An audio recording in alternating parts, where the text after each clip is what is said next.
Ladies and gentlemen, failure is a normal part of life. I can clearly recall the time I scored the lowest in my class on an exam, or perhaps the time I was rejected from my school's chess team. I felt completely devastated, shocked to be honest. I was very disappointed in myself, to say the least.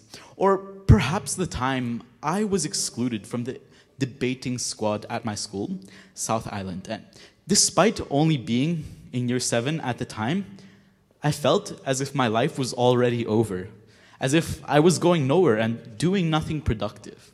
However, as I've already said, failure is a normal part of life.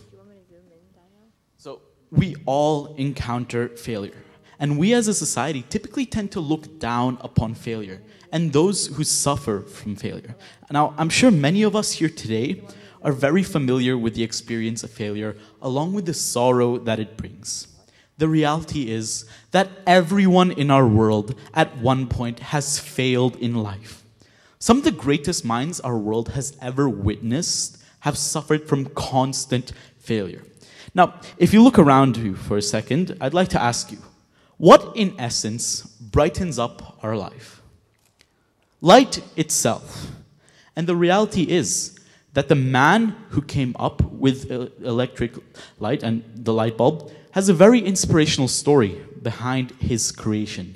Thomas Edison, and I'm sure many of us can relate to this story or are familiar with this story. In fact, he said that he failed over 1,000 times before successfully creating the light bulb. And he said that great success is built upon catastrophe, failure, and frustration. His motivation and drive to be successful, his determination to get there, to reach his dreams, truly helped him achieve his goals. Now, there have been many times in my life where I felt powerless and weak, but that voice at the back of my head, which has constantly reminded me of Thomas Edison's story, has kept me going throughout the tough journey that is life. What sets the most successful people in our world apart from everyone else is the courage to keep going. The courage to keep going no matter what they are being told. The courage to keep going no matter how many times they've been told that they are useless, or they're pathetic, or they're wasting their time. The most successful people in our world challenge the idea that failure is permanent. They did not give up. Now, ask yourself this.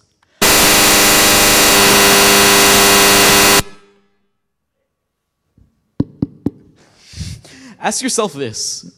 When was the last time you failed at something? And how did you feel? I know for a fact that I was completely devastated. And this is because of the idea that we sometimes follow, saying that low achievement is equal to instantaneous failure.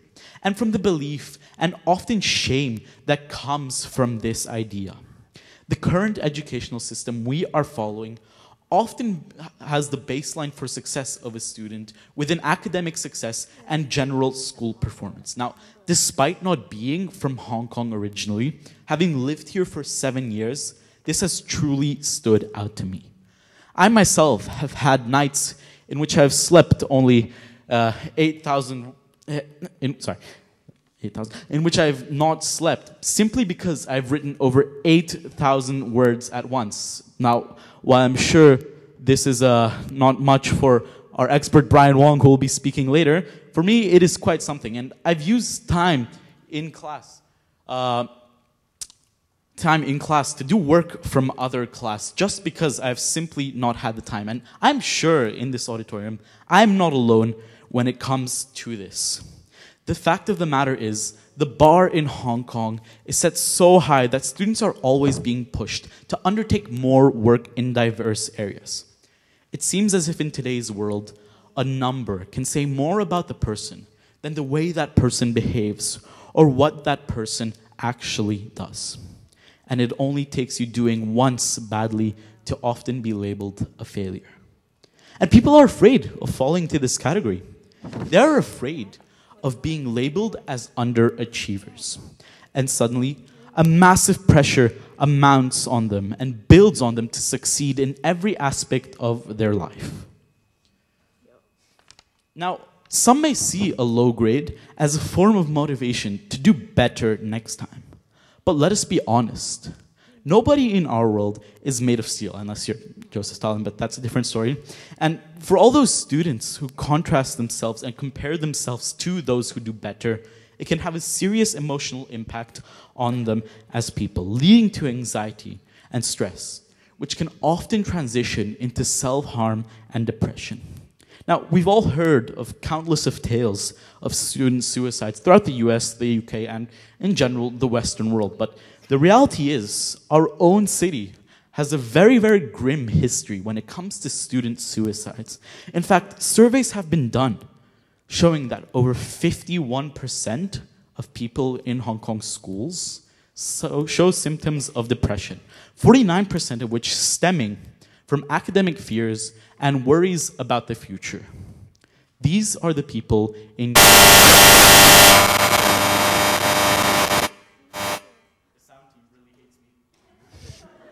No, but in reality, these are the people in your schools, the students who are in your schools. This is what concerns them. And it is very worrying to think that students in our own city are willing to take their own lives just because of a number on a test score.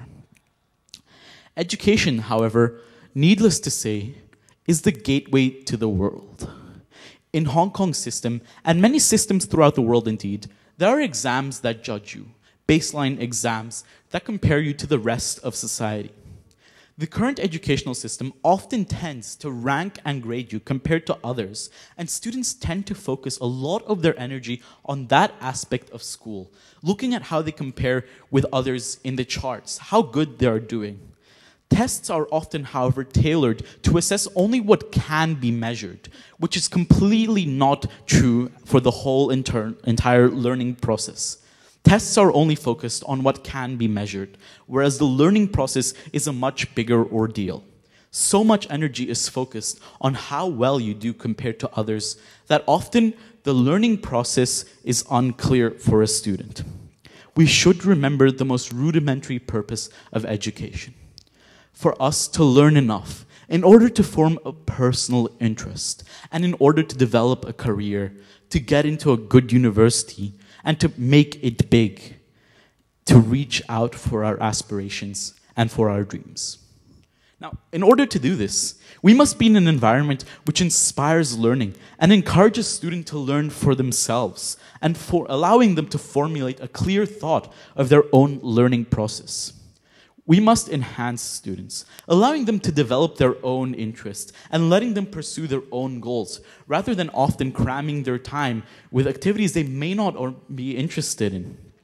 Now, I'd like to give the example of Google, a great company which is often ranked as one of the best places to work in throughout the world. And one of the fundamental reasons for this is simply because Google allows their employees to spend 20% of their time working on their own projects and formulating their own ideas. Now, this has given birth to some of the greatest projects Google has seen. And not only does it allow people to develop their own creative interests and passions, but it empowers those people. And that is the exact kind of learning environment we should seek throughout the world. A world in which the person matters more than the number. I know how fun it is to rub your test scores in someone else's face, especially when they scored lower than yours, like great enjoyment. However, one test in one subject isn't going to affect you for the rest of your life.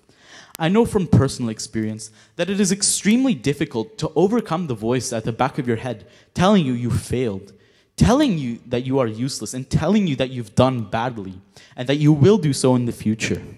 But once you do, it becomes much easier. And the sooner you let go of this voice, the sooner your transition towards success will be.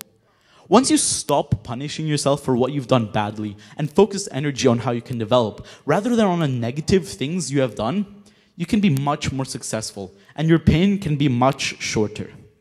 So, ladies and gentlemen, just quickly before I leave you today, I would like to leave you with one of the greatest quotes humankind has ever witnessed by one of the most inspirational and important men of the 20th century, a Nobel laureate, Albert Einstein, who said that not everything that counts can be counted, and not everything that can be counted counts.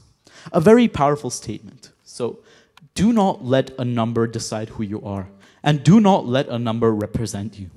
Do not let a number be the judgment factor of a person, and if anything, do not let yourself revolve around that number. The planet and the sun will rise again no matter what that number is. Thank you.